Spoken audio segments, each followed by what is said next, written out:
Class 9-এর ইতিহাস chapter 2। Class 9-এর ইতিহাস chapter 2। তোমরা সবাই মন দিয়ে শোনো আর লেখো, আর সবাই লাইক অ্যান্ড সাবস্ক্রাইবটা দিয়ে দাও। ব্যাংক অফ ফ্রান্স প্রতিষ্ঠা করেছিলেন নেপোলিয়ন বোনাপার্ট। তিলজিটের সন্ধি স্বাক্ষরিত হয়েছিল ফ্রান্স ও রাশিয়ার মধ্যে। নেপোলিয়নের মহাদেশীয় অবরোধের মূল লক্ষ্য ছিল England. Confederation of the Rhine গড়ে উঠেছিল 1806 খ্রিস্টাব্দে। কোড নেপোলিয়ন রচনা করেন 4 জনের। স্পেনের ক্ষতই ধ্বংস করেছে নেপোলিয়নকে। নেপোলিয়ন জন্মগ্রহণ করেন কর্সিকা দ্বীপে। পোড়ামাটির নীতি অনুসরণ করেন রুশরা।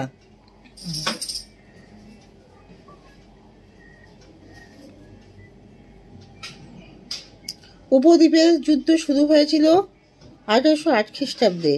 নেপোলিয়নকে মুক্তিদাতা রূপে সম্ভাষণ করেন ফরাসিরা। নেপোলিয়ন বোনাপার্টের জীবনের শেষ যুদ্ধ ওয়াটারলুর যুদ্ধ। নেপোলিয়ন নীলনদের যুদ্ধে পরাজিত হন নেলসনের কাছে। রাশিয়া অভিযানে নেপোলিয়ন গঠন করেন গ্র্যান্ড আর্মি। পোড়ামাটির নীতি অনুসরণ করে রুশরা। বিপ্লবের অগ্নিময় তরবারি বলা হতো রোবসপিয়ারকে নাকি নেপোলিয়নকে বিপ্লবের অগ্নিময় তরবারি বলা হতো নেপোলিয়নকে। কে কবে ফ্রান্সে ডাইরেক্টরি শাসনের অবসান ঘটান? নেপোলিয়ন 1799 খ্রিস্টাব্দে ফ্রান্সে ডাইরেক্টরি শাসনের অবসান ঘটান। আমি বিপ্লবকে ধ্বংস করেছি, এই উক্তিটি কার? নেপোলিয়নের। কে কবে কোড নেপোলিয়ন প্রবর্তন করেন? ফরাসি সম্রাট নেপোলিয়ন 1804 খ্রিস্টাব্দে কোড নেপোলিয়ন প্রবর্তন করেন। ট্রাফালগারের যুদ্ধ কবে কাদের মধ্যে হয়েছিল? 1805 খ্রিস্টাব্দে ফ্রান্স ও ইংল্যান্ডের মধ্যে হয়েছিল। নেপোলিয়ন ইউরোপের কোন দুটি দেশের পুনর্গঠনে সর্বাধিক ভূমিকা নেন? জার্মানি ও ইটালি। কে নেপোলিয়নকে ইংল্যান্ডের বিরুদ্ধে অর্থনৈতিক অবরোধের প্রস্তাব দেন? সেনাপতি মন্ট জেলাট। কে কবে ও কার বিরুদ্ধে বার্লিন ডিগ্রি জারি করেন? ফরাসি সম্রাট নেপোলিয়ন 1806 খ্রিস্টাব্দে ইংল্যান্ডের বিরুদ্ধে বার্লিন ডিগ্রি জারি করেন। রাশিয়া কোন ঘটনার পরিপ্রেক্ষিতে পোড়ামাটির নীতি গ্রহণ করে? রাশিয়া নেপোলিয়নের ফরাসি সেনাবাহিনীর আক্রমণের পরিপ্রেক্ষিতে পোড়ামাটির নীতি গ্রহণ করেন। নেপোলিয়নকে কোন দ্বীপে নির্বাসন দেওয়া হয়? এলবা দ্বীপে, এবং সবশেষে সেন্ট হেলেনা দ্বীপে নির্বাসন দেওয়া হয়। কবে কোন যুদ্ধে নেপোলিয়নের চূড়ান্ত পরাজয় ঘটে? 1815 খ্রিস্টাব্দে ওয়াটারলু যুদ্ধে ও ওয়াটারলু যুদ্ধে। কোড নেপোলিয়ন কি? ফ্রান্সের শাসনভার গ্রহণ করার পরে নেপোলিয়ন 4 জন বিশিষ্ট আইনজীবীকে নিয়ে একটি কমিশন গঠন করেন। 4 বছরের পরিশ্রমের ফলে ফ্রান্সে একটি নতুন আইনবিধি সংকলিত হয়। ফ্রান্সের নতুন আইনবিধি কোড নেপোলিয়ন নামে খ্যাত। কোড নেপোলিয়নের দুটি উদ্দেশ্য লেখো। আইনের সাম্যতা আর বিপ্লব পূর্ববর্তী অবস্থায় ফ্রান্সে আইনের সাম্যতা ছিল না। সারা দেশ জুড়ে 360টিরও বেশি ধারা প্রচলিত ছিল। কোড নেপোলিয়নের অন্যতম উদ্দেশ্য ছিল বিচার ব্যবস্থার পুনর্গঠন করা। কনফেডারেশন অফ দ্য রাইন কেন গঠিত হয়? জার্মানি আগে 300টি ক্ষুদ্র ক্ষুদ্র ভাগ ছিল। সম্রাট নেপোলিয়ন জার্মানির ক্ষুদ্র রাজ্যগুলিকে ভেঙে 39টি অপেক্ষিত বৃহত্তর রাজ্য গড়ে তোলেন। তারপর ওই রাজ্যগুলি নিয়ে একটি রাষ্ট্র সমবায় গঠন করেন। এর ফলে জার্মানির শাসন ব্যবস্থা সহজ হয়। লিজিয়ন অফ অনার কি? ফরাসি সম্রাট নেপোলিয়ন তার শাসনকালে দেশের জনগণ এবং রাজকর্মচারীদের দেশের কাজে উৎসাহ দানের উদ্দেশ্যে একটি বিশেষ রাষ্ট্রীয় সম্মানের আয়োজন করেন। এই সম্মানকে লিজিয়ন অফ অনার বলা হয়। পোড়ামাটির নীতি বলতে কি বোঝো? নেপোলিয়ন রাশিয়া অভিযানের সময় রাশিয়ার বাহিনী সংখ্যাগরিষ্ঠ নেপোলিয়নের বাহিনীর সাথে সম্মুখ যুদ্ধে না গিয়ে ধীরে ধীরে পিছু হটতে থাকে, এবং এই সময় তারা সকল জনপদ ও খাদ্যভাণ্ডার ধ্বংস করে দেয়। পরে নেপোলিয়নের বাহিনী রাশিয়ার অভ্যন্তরে উপস্থিত হয় খাদ্য, পানীয় ও বাসস্থানের অভাবে। পরে নেপোলিয়নের বাহিনী রাশিয়ার অভ্যন্তরে উপস্থিত হয়ে খাদ্য, পানীয় এবং বাসস্থানের অভাবে প্রবল সংকটের সম্মুখীন হয়। এই যুদ্ধনীতি পোড়ামাটির নীতি নামে পরিচিত। ট্রাফালগারের যুদ্ধের ফলাফল আলোচনা করো। 1805 খ্রিস্টাব্দে ইংল্যান্ড ও ফ্রান্সের মধ্যে ট্রাফালগারের যুদ্ধ হয়েছিল। এই যুদ্ধেই নেপোলিয়নের নেতৃত্বাধীন ফ্রান্সের পরাজয় ঘটে। এই যুদ্ধের ফলে নেপোলিয়ন ইউরোপে একাধিপত্যের স্বপ্ন নেপোলিয়নের ইউরোপে একাধিপত্যের স্বপ্ন ভঙ্গ হয়। লিপজিগের যুদ্ধ কাদের মধ্যে হয়েছিল? 1813 খ্রিস্টাব্দে নেপোলিয়নের নেতৃত্বাধীন ফ্রান্স এবং ফ্রান্স বিরোধী শক্তি জোট অর্থাৎ রাশিয়া, সুইডেন, অস্ট্রিয়া, ইংল্যান্ড প্রভৃতি দেশের মধ্যে লিপজিগের যুদ্ধ হয়েছিল। লিপজিগের যুদ্ধের ফলাফল আলোচনা করো। লিপজিগের যুদ্ধে নেপোলিয়নের নেতৃত্বাধীন ফ্রান্সের পরাজয় ঘটে। এই যুদ্ধের ফলে নেপোলিয়নের ইউরোপে সাম্রাজ্য ভেঙে পড়ে। জার্মানি নেপোলিয়নের শাসন মুক্ত হয়। Westphalia Mecklenburg confederation of the Rhine বিচ্ছিন্ন হয়। ওয়াটারলু যুদ্ধ কাদের মধ্যে হয়েছিল? 1815 খ্রিস্টাব্দে ফ্রান্স নেপোলিয়নের নেতৃত্বাধীন ফ্রান্স বিরোধী শক্তি জোট অর্থাৎ রাশিয়া, সুইডেন, অস্ট্রিয়া, ইংল্যান্ড প্রভৃতি দেশের মধ্যে ওয়াটারলু যুদ্ধ হয়েছিল। ওয়াটারলু যুদ্ধের ফলাফল কি? ওয়াটারলু যুদ্ধে নেপোলিয়নের পরাজয় ঘটে। এটি ছিল তার শেষ যুদ্ধ।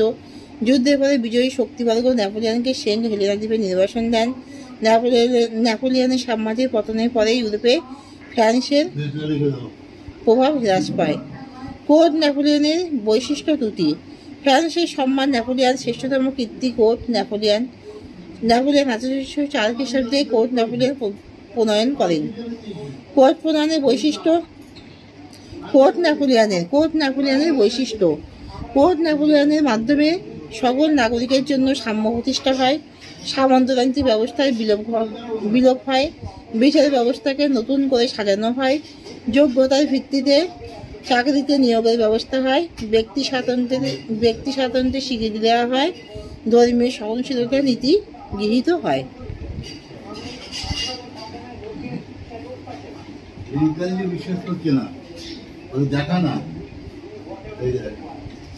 মহাদেশীয় অবরোধ ব্যবস্থা কি? মহাদেশীয় অবরোধ ব্যবস্থা হল ইউরোপীয় দুটি শক্তি ইংল্যান্ড এবং ফ্রান্সের মধ্যে দীর্ঘকালীন বিবাদ ছিল। ট্রাফালগারের যুদ্ধের পরাজয়ের পর টিভিটা বন্ধ করো, আমি পড়াচ্ছি তো।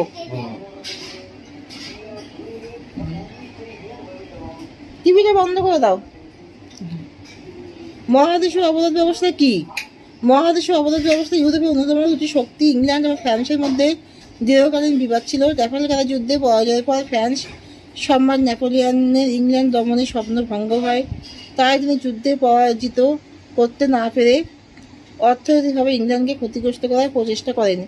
সেই সময় ইংল্যান্ডের পণ্যের বিপুল চাহিদা ছিল সারা বিশ্ব জুড়ে এবং ইংল্যান্ডের বাণিজ্যও ছিল সুবিশাল।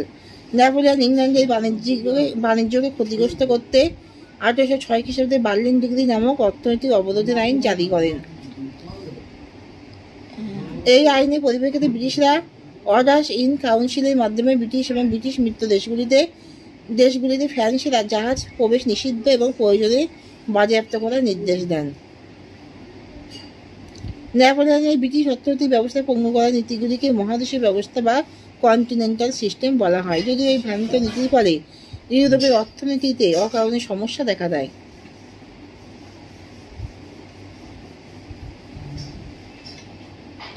ওয়াটারলু যুদ্ধ কাদের মধ্যে হয়েছিল? 1815 খ্রিস্টাব্দে নেপোলিয়নের নেতৃত্বাধীন ফ্রান্স এবং ফ্রান্স বিরোধী শক্তি জোট রাশিয়া, সুইডেন, অস্ট্রিয়া, ইংল্যান্ডের মধ্যে হয়েছিল প্রভৃতি দেশের মধ্যে হয়েছিল। ওয়াটারলু যুদ্ধের ফলাফল কি? ওয়াটারলু যুদ্ধে নেপোলিয়নের পরাজয় ঘটে। এটি ছিল তার শেষ যুদ্ধ। এই যুদ্ধের পরে বিজয়ী শক্তিবর্গ নেপোলিয়নকে সেন্ট হেলেনা দ্বীপে নির্বাসন দেন। নেপোলিয়নের সাম্রাজ্যের পতনের পরে ইউরোপে ফ্রান্সের প্রভাব হ্রাস পায় এবং পরবর্তী সময় ভিয়েনা সম্মেলনের মাধ্যমে ইউরোপের সীমারেখার পুনর্গঠন হয়।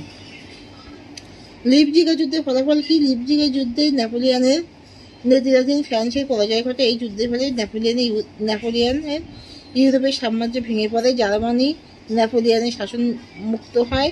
ওয়েস্টফালিয়ার Mecklenburg confederation of the Rhine বিচ্ছিন্ন হয়।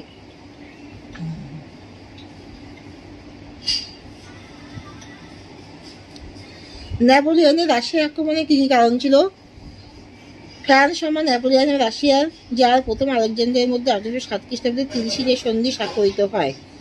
এর দুটি শর্ত: প্রথমত, রাশিয়া ফ্রান্স প্রণীত মহাদেশীয় অবরোধ ব্যবস্থায় যোগ দেবে এবং ফ্রান্স রাশিয়াকে তুরস্ক আক্রমণের জন্য প্রয়োজনীয় সেনা সাহায্য প্রদান করবে।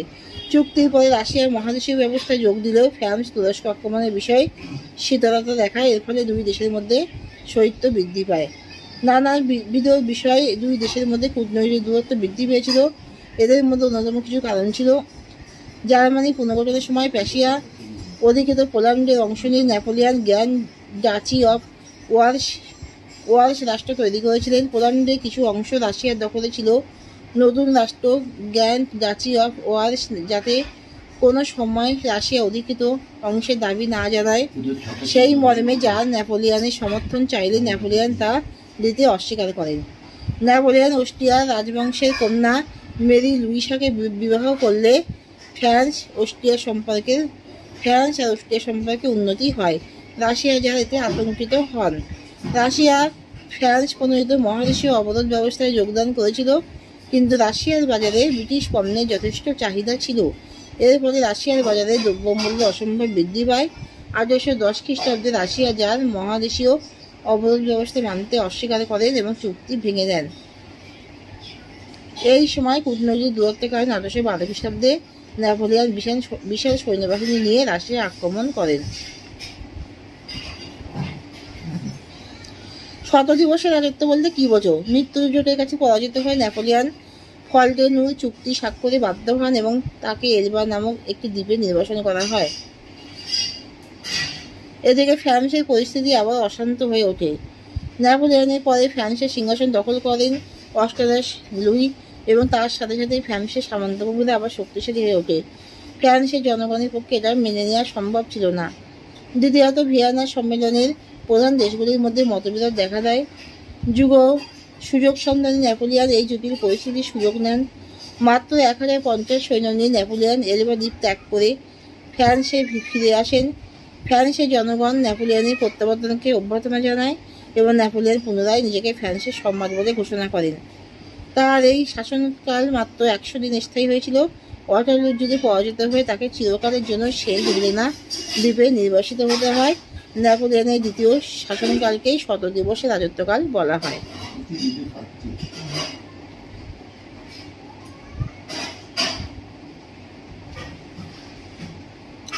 নেপোলিয়নের সাম্রাজ্যের সঙ্গে ফরাসি বিপ্লবের আদর্শের সংঘাত সম্পর্কে আলোচনা করো। সাম্য, মৈত্রী এবং স্বাধীনতা এই তিনটি আদর্শকে কেন্দ্র করেই ফ্রান্সের বিপ্লব।